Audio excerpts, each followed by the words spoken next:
ఈరోజు దేవుని వాగ్దానం 1 కొరింథీయులకు రాసిన పత్రిక 2వ అధ్యాయం 9వ వచనం.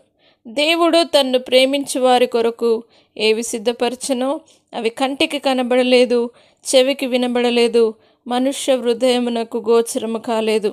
నా ప్రియ సహోదరులారా, దేవుడు ఈరోజు మిమ్మల్ని ప్రేమిస్తున్నాడు. మిమ్మల్ని గురించిన దేవుడు ఆలోచన చాలా గొప్పదిగా ఉన్నది.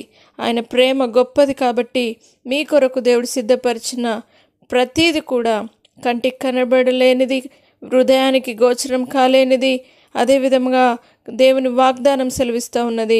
చెవికి వినబడలేని అంత అద్భుతాలు దేవుడు జరిగిస్తానని సెలవిస్తున్నాడు. కాబట్టి గొప్ప మహత్కార్యాలు, గొప్ప సూచక క్రియలు మీ జీవితంలో దేవుడు జరిగించి అనేక ఆశీర్వాదములు వెంబడి ఆశీర్వాదాల చేత దేవుడు మిమ్మల్ని నింపుతానని వాగ్దానం చేస్తున్నాడు.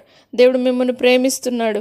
దేవుని ప్రేమ మీ పట్ల వెల్లడిపరుస్తున్నాడు. కాబట్టి ఆయన సిద్ధపరిచిన గొప్ప అద్భుతాన్ని ఇదే దినాన్ని మీరు పొందుకోండి. గొప్ప కార్యాలు మీ జీవితంలో ఇదే దినం చూచుదురుగాక.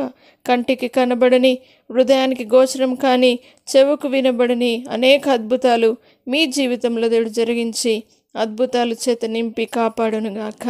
ప్రార్థన. పరిశుద్ధుడా, నమ్మదగిన దేవా, మీరు మమ్మల్ని ఎల్లప్పుడూ ప్రేమిస్తున్నారు నాయన. ప్రతి ఒక్కరిని ప్రేమిస్తున్న విధానాన్ని బట్టి నీ కృతజ్ఞతాస్తుతులు నాయన. ప్రతి ఒక్కరి కొరకు ఏర్పాటు చేసిన, సిద్ధపరిచిన ప్రతి ఆశీర్వాదాన్ని బట్టి ఈరోజే ప్రతి ఒక్కరికి విడుదల చేయమని ప్రార్థిస్తున్నాం.